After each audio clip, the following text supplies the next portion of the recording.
What are the best GoPro settings? In this video, we're gonna check out the GoPro Hero 8 and explore the best settings that you should be using when you're shooting on this guy. Check it out. 3,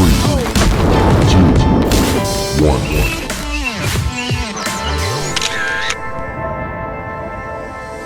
Hey guys, what's going on? Thanks for tuning into my channel. Today we're gonna be talking about the GoPro Hero 8 and some of the best settings that you should be using when you're shooting on this camera. Because we're talking specifically about the GoPro Hero 8, it doesn't mean that these settings don't apply to other GoPro cameras.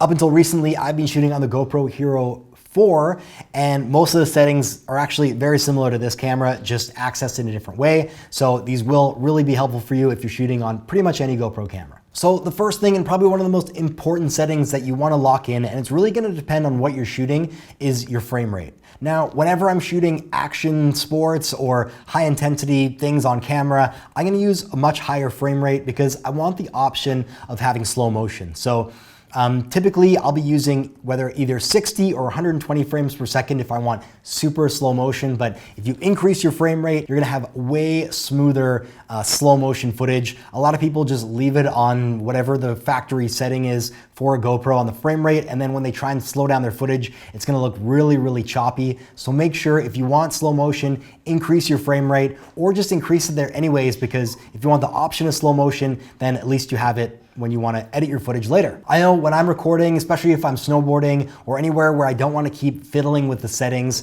I'm just going to lock it on a frame rate that I think is going to be best for the entire video. And typically that's going to be around 60 frames per second.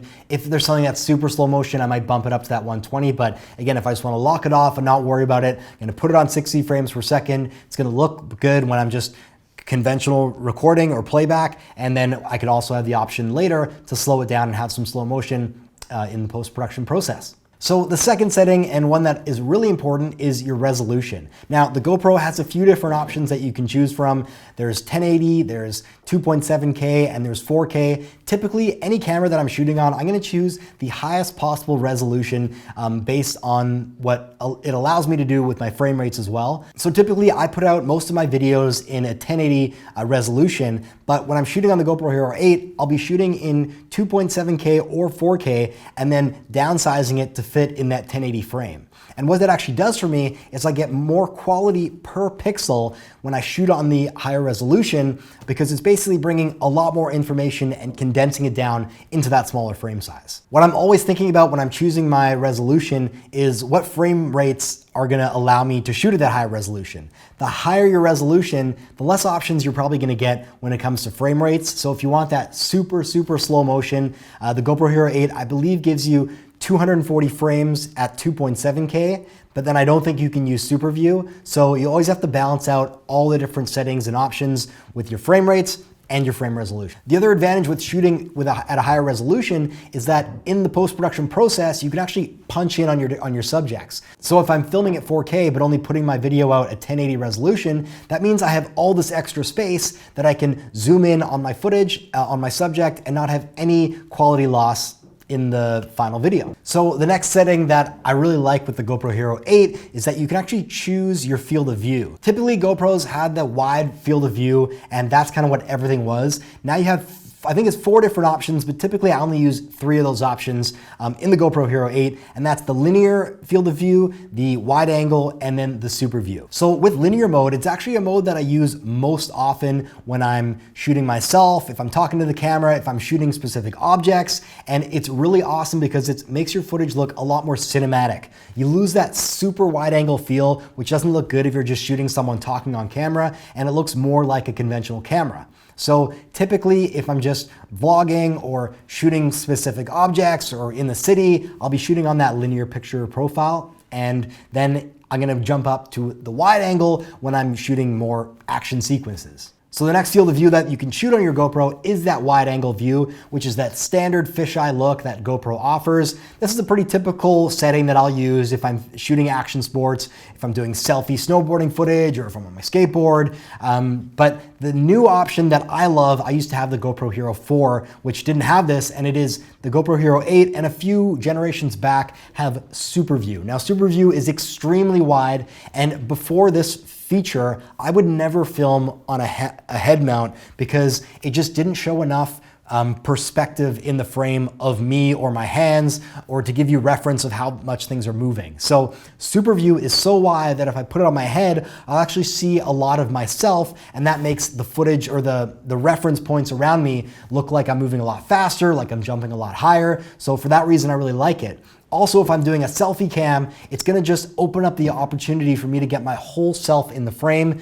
It's almost pushing on the borderline of a 360 camera where you can get that super wide angle and get your whole self in the frame, but it's just a little less wide than a 360 camera would give you, but it's still great. So super view, if I'm moving really fast, or if I wanna do any sort of head mounting and get a lot of reference parts in the frame, it's great for that. It's great for action sports and something I use a lot. One of the great upgrades for the GoPro Hero 8 compared to the GoPro Hero 7 is you can actually set presets that have different frame rates, field of views, so you can easily tap and click different settings on the fly, and you don't have to go dive in deep into the settings field to change all the different settings individually. You can also set hotkeys on the GoPro Hero 8 where you can just tap one click and you've switched field of views, which is something I use a ton of when I'm shooting with the GoPro Hero 8.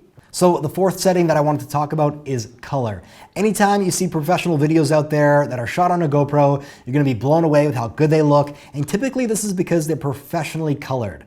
Any kind of GoPro promotional video, it's all done with professional color graders. And what they're doing is they're shooting in Pro Tune mode, which is where you have a lot more flexibility on the type of saturation, the contrast. You also can shoot in a flat picture profile, so the image looks flatter, but actually holds more information. So in the post-production process, you can bring back a lot of information that wasn't there if you shot on a conventional picture profile.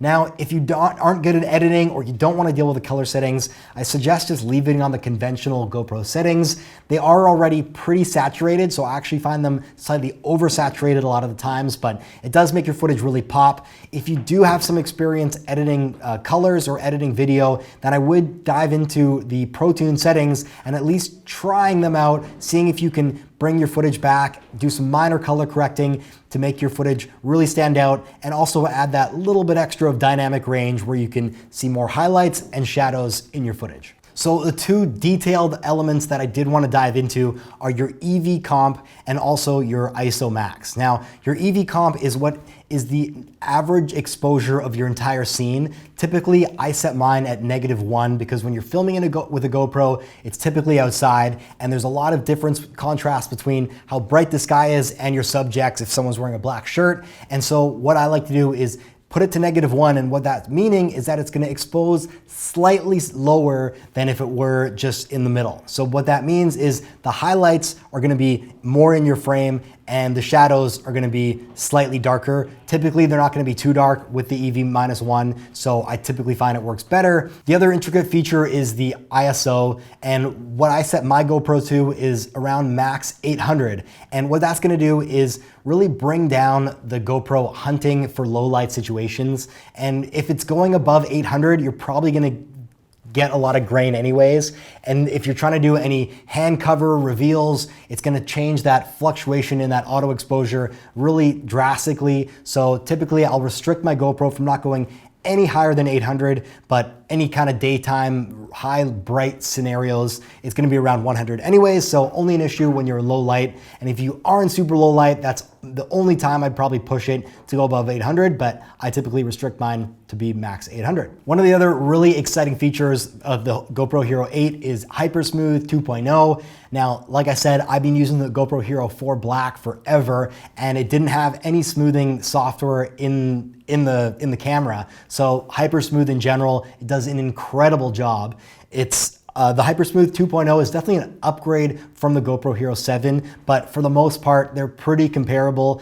Typically, whenever I'm shooting on a GoPro, the GoPro 8 or the 7, Hypersmooth is on, and I'm using it because it does an amazing job. There are a few scenarios where it does look a little buttery and sort of strange, but I haven't really ran into a situation where I would have rather had it off. So whenever I'm hitting that record button, I have Hypersmooth on, and the GoPro Hero 8 allows you to do it for basically every shooting mode. That's it for this video, guys. A really brief run over of the key settings that I would think about when you're shooting on a GoPro.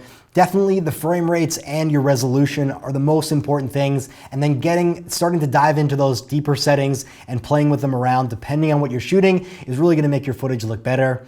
I hope you found this video useful. If you liked it, please smash that like button, consider subscribing, and stay tuned for the next video. Peace.